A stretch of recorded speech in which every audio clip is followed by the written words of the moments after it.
था कि इमर्ज रूप में स्मृति रखो अपनी रूहानियत की। मैं कल्प पहले वाली आत्मा हूँ। और जैसे अभी आपने अभ्यास किया अनादि स्वरूप, आदि स्वरूप, मध्य स्वरूप, अंत स्वरूप, इसमें भी मैं श्रेष्ठ आत्मा रही। तो उस स्वरूप को जितना याद करोगे, अपने दैवी स्वरूप को, तो उतनी आपकी पर्सनैलिटी डिवाइन होती जाएगी। तो बाबा ने कहा जिनकी बुद्धि में इमर्ज रूप में स्मृति रहती है, तो स्मृति ही समर्थि का आधार है। समर्थि मैंने शक्ति कहते हैं ना।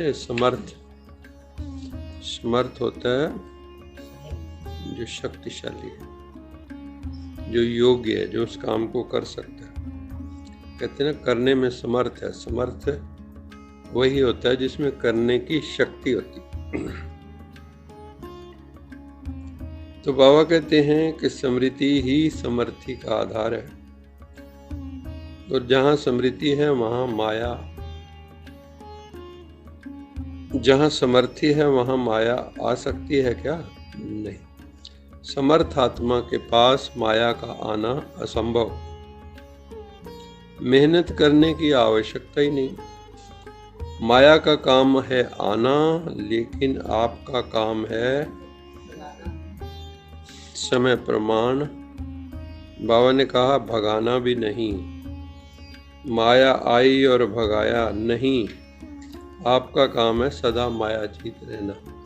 बाबा कहते हैं इसमें भी टाइम क्यों वेस्ट करते हो? पहले माया को बुलाओ, फिर उसको अपनी शक्ति दिखाओ, फिर उसको भगाओ। ये टाइम तो गया। बाबा कहता है पहले ही माया जीत बन के रहो कि माया आए ही ना। हमेशा जोत जगा के रखो कि अंधेरा आए ही ना। पहले अंधेरा करो, फिर लाइट जगाओ। ये भी तो टाइम वेस्ट है।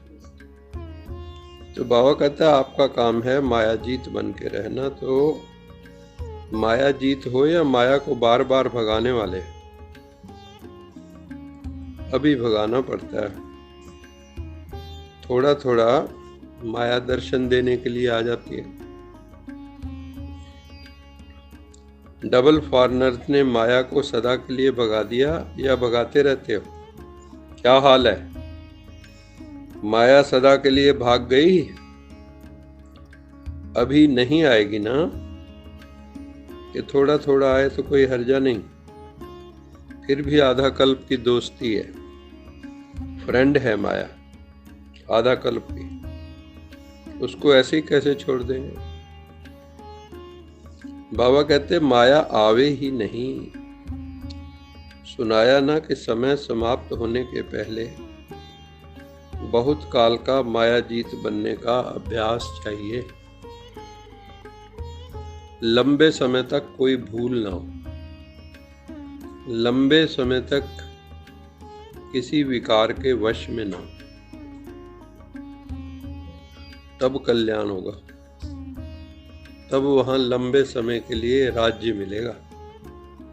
अगर मान लो यहाँ संगम युग पे आप 20 साल ज्ञान में चले और माया जीत बने 4 साल या 2 साल, या बने ही नहीं, लड़ते लड़ते मर गए, तो वहाँ योद्धा मैंने त्रेता में आपका विशेष पार्ट होगा, सतयुग में नहीं होगा। आ तो जाएंगे प्रजा बन के, लेकिन कोई विशेष पार्ट आपका नहीं होगा। क्यों? 16 कला संपूर्ण बनेंगे ही नहीं। बाबा ने कहा अंत में कर लेंगे, जैसे स्टूडेंट सोचते हैं इम्तिहानों में, अभी तो बड़ा टाइम पड़ा है। बाबा ने कहता है वो यहाँ नहीं चलता। अगर अंत में माया जीत बनने का पुरुषार्थ भी करेंगे तो क्या हाल होगा? बाप दादा तोते की कहानी सुनाते हैं ना, कि तोते को कहा नल पर नहीं बैठना, पर जाकर वहाँ बैठकर भी बोल रहा था कि नल पे नहीं बैठना। नल का मतलब 2 है। एक होते हैं जिससे उसको पकड़ते हैं, नल की सी होती है वो, उस पे जैसे ही तोता बैठता है वो उलट जाती है ऐसे, और वो फिर वो उसको ग्रिप करता है, वो पकड़ लेते हैं बचने के लिए, ऐसे उल्टा हो जाता है ना। दूसरा है नल, जो अपना नल का होता है, उसको किसी ने ये गुर सिखाया, नल पे नहीं बैठना, उसने याद कर लिया तो कहे गंगाराम नल पे नहीं बैठना, गंगाराम नल पे नहीं बैठना। और फिर एक दिन नल के ऊपर बैठा हुआ कह रहा था गंगाराम शिकारी आएगा, जाल बिछाएगा, दाना डालेगा, हम नहीं फंसेंगे, है ना। शिकारी आया, जाल दाना डाला, जाल बिछाया और फंस भी गया, और साथ में गा रहे हैं। हम सब का भी यही हाल है, विषय विकार मिटाओ रोज गाते हैं और विषय विकारों में गोते खा रहे हैं।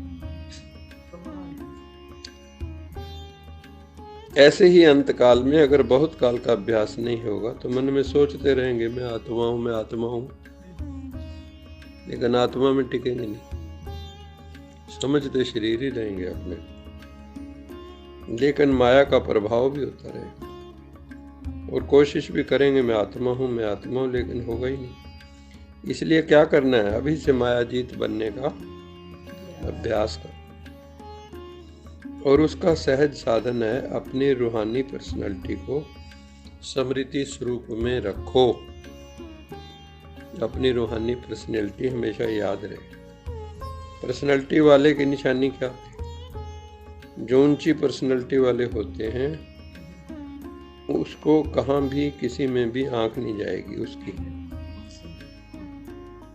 ये ऐसा है, ये ऐसा है, ये ऐसा करता है, ये ऐसे करती है, मैं क्यों नहीं करूं, मैं क्यों नहीं कर सकती, कर सकता। दूसरों के प्रति आंख नहीं जाएगी, कौन क्या करता है उसमें उनका नहीं, क्योंकि इतना एनर्जी किसके पास है।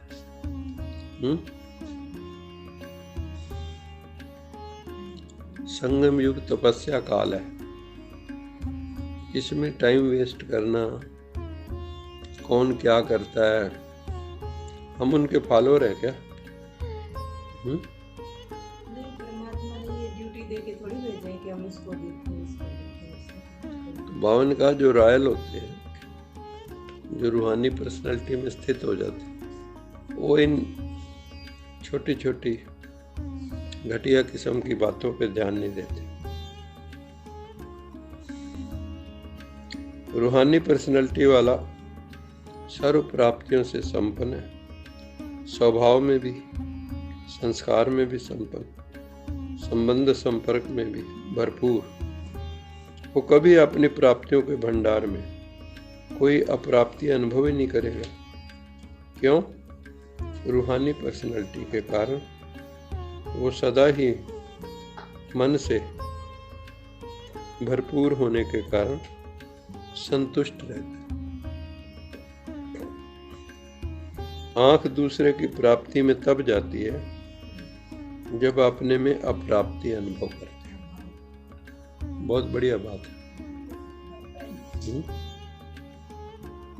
अगर आप में आप संतोष में हो, आत्म संतोष, सेल्फ कंटेंटमेंट में, तो आपको किसी की तरफ दृष्टि नहीं जाएगी।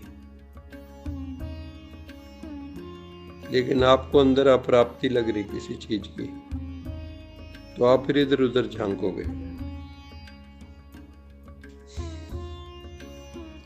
तो कोई अप्राप्ति है क्या? बाबा पूछते हैं, किस चीज की अप्राप्ति है आपको? गीत क्या गाते हैं? अप्राप्त नहीं कोई वस्तु ब्राह्मणों के खजाने। ये गीत मुख से नहीं, मन से गाते हो ना। जो मन से गाते हैं वो हाथ उठाओ।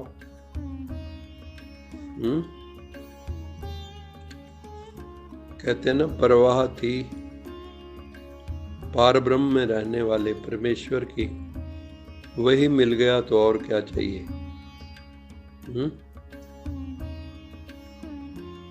किसकी परवाह थी? एक परमात्मा की। वो मिल गया, अब क्या चाहिए? और भी चाहिए क्या कुछ? तो परमात्मा का बाप तो होता नहीं। हाँ, परम है ना, परम पिता। तो बाबा कहता है और क्या चाहिए मुझे बताओ, आज मैं तुम्हारा हिसाब करके ही जाता हूँ।